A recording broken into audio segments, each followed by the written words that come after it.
Bonsoir à tous, bienvenue dans le Clubhouse spécial conférence de presse. Aujourd'hui à moins de 24 heures de la 10e journée de Ligue 1 qui verra les Girondins de Bordeaux affronter Caen. Ce sera dimanche à 17h, bien évidemment au stade Chaban-Delmas. Dans cette émission, vous allez entendre en intégralité les conférences de presse de Grégory Sertic, Willy Sagnol et Maxime Poungé. On va retrouver également Roxane de Bogdan dans quelques instants pour le tour du web ainsi que les vidéos insolites. Mais pour l'heure, on retrouve et sans plus attendre Olivier Faure, le tour de l'actu des Girondins de Bordeaux. C'est tout de suite le Flash.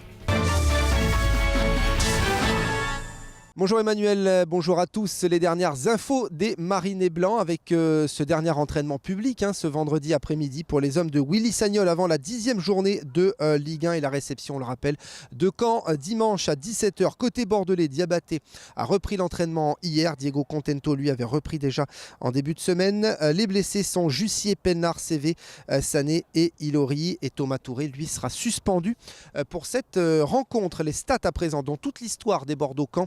Depuis 1989, il y a eu 12 matchs, large avantage aux Girondins puisque Bordeaux enregistre 8 victoires, 2 matchs nuls et seulement 2 défaites. Et puis cette interview de Grégory Sertic à lire aujourd'hui dans le quotidien Sud-Ouest. Le milieu bordelais revient sur son début de saison, sur ses rapports avec le coach et sur sa maturité.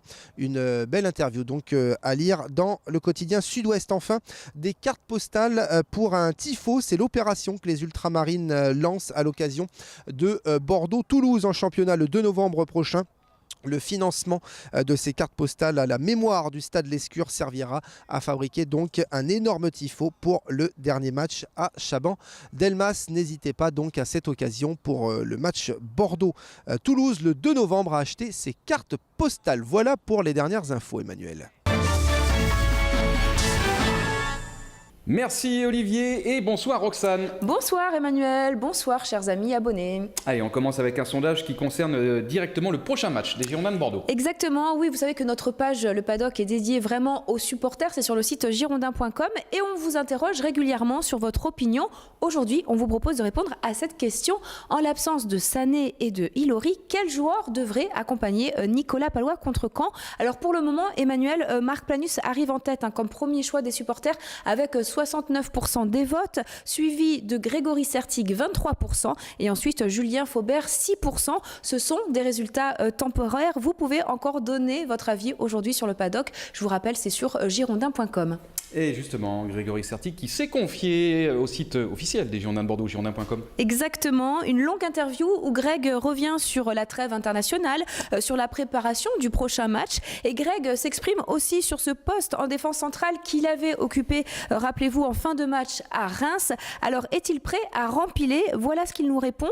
Nous n'en avons pas encore parlé avec le coach. En tout cas, je suis prêt à occuper ce poste pour l'équipe. Il n'y a aucun problème. Et il n'a pas spécifiquement travaillé avec Nicolas Pallois, mais cela ne l'inquiète pas. Voilà ce qu'il répond. Si je dois être en charnière centrale, le coach le mettra en place naturellement. Il est assez intelligent et connaisseur du foot pour bien me préparer à cela. Voilà les propos de Greg. Et justement, Grégory Sertic, merci pour cette transition. Roxane, ça s'appelle une passe décisive aussi. Exactement. En télévision. Grégory Sertic qu'on retrouve tout de suite en conférence de presse. Il répondait ce matin sur la plaine des sports du Haillan aux journalistes présents. Pour un match contre mal classé, vous n'êtes pas souvent très performant cette saison face à des équipes mal classées. Vous en parlez entre vous? Il y a eu Guingamp, il y a eu Evian, ça a été difficile, il y a eu la défaite à Reims. Il y a un blocage face à ce genre d'équipe ou c'est vraiment une question de jeu? Non, de jeu, peut-être aussi d'état d'esprit. Peut-être on se relâche un peu plus. Contre les gros, on est capable de faire des bons matchs. Après, contre les petits, peut-être on se relâche aussi dans la tête. On crée peut-être moins de jeux parce qu'ils sont souvent plus bas. Donc on a du mal à créer du jeu dans les 30 derniers mètres de leur camp. Maintenant, c'est à nous de trouver les espaces et les solutions pour marquer, je pense, très rapidement.